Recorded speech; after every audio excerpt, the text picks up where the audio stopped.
Hello, I'm David Lowry with Club Fantasci.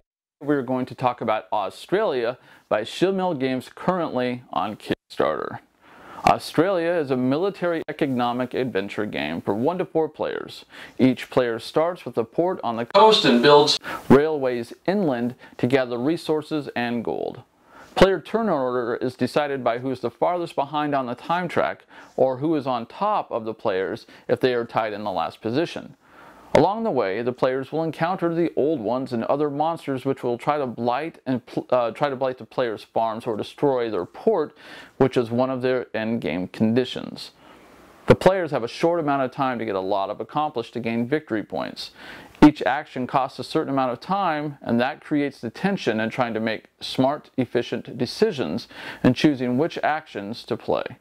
Once a player has spent a certain amount of time, they are no longer may play any other additional actions. Once all the players have reached this point, the game is over, and players may choose to purchase military units of different types to defeat the old ones, as well as personality cards that give a special action or power, such as gaining victory points in various ways, adding defense to a military unit, or adding free farms and still receiving the benefit of the farms. These personality cards may be persistent powers, or they may be a one-time use. About a third of the way up the time track, the old ones start to become active and may possibly move if they are revealed, and the cards dictate that their movement is coming. The monsters will typically move towards the closest farm or port. Defeating the monsters will almost always result in victory points at the end of the game. Of course, being a Martin Wallace game, there are many different ways to achieve victory points, but due to the time restrictions, making the best choice in choosing which way to achieve victory points is the key. Auztralia is a fairly quick Euro game. It positions itself as a good gateway game with an excellent rule book that is easy to learn and understand, as well as great examples to guide you, making it a great game to teach to newer players with minimal questions about rules and the time it takes to look them up. The Cthulhu theme doesn't make it obnoxious. In other words, the insanity isn't game defeating for the players. Auztralia is fairly well balanced for the most part. The personality cards are good and add a bit of variety to the game, without any of them being over or underpowered.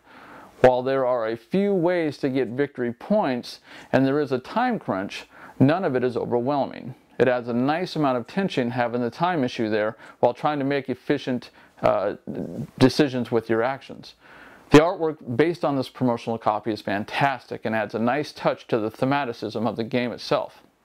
So the combat system was for me the least exciting part of the game. It's not wrong or bad, it's just more of an inconvenience than a strategy. It costs time to hedge your bets on what to bring to the fight. If you don't hedge your bets, it costs more time, plus the cost of new military units and or additional time to purchase the units and attack again. While I don't find this particular thing an issue, some might, in that it took about 3 games to get the old one's strategy and not have them decimate us with the in-game victory point tally. Also, the setup and teardown is a bit fiddly. It takes a little bit of time to set it up. The replayability of Auztralia is decent based on the fact that there's a different setup each time. It's always random, and also which cards come out for the old one's events, or which cards come out for the personality cards. Some suggestions I have are to possibly have each player have a faction leader with a special power.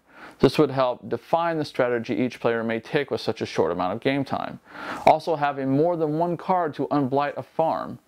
The personality cards that had victory points accumulate value seem only able to generate 2 or 3 victory points at most, so I would work on changing that by a point or 2. To me, Auztralia is a good, solid, unique Euro game with a Cthulhu theme that doesn't decimate a player. It fits well into the gateway game market, and it holds plenty of replayability and is very easy to learn and understand. I enjoyed the solo mode just as much as any other mode, which was a very nice surprise.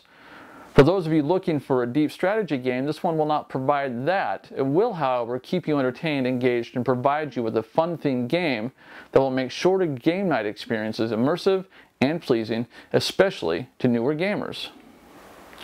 I'm giving Auztralia 7 out of 10 gears because it provided a solid, satisfying gaming experience in a short amount of time, thus making it great for shorter game nights and a great way to introduce newer gamers to the Euro-style games. That makes this game Club Fantasci certified.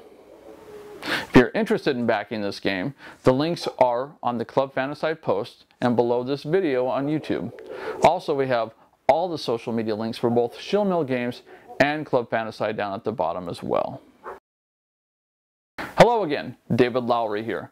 Thank you for watching this video. I hope you will consider subscribing to our YouTube channel and other social media pages, as well as supporting us on Patreon. Your support makes it possible for us to do many different types of video, and it also supports the Lowry Agency Mentorship Program, where I teach the disenfranchised youth through the Rocketown Youth Center and through McGavock High School how to do video production, video editing, graphic design, voiceovers, how to write scripts, and produce shows. You can find out more about the Lowry Agency Mentorship Program at www.thelowryagency.com. Thank you again, and thank you for your support.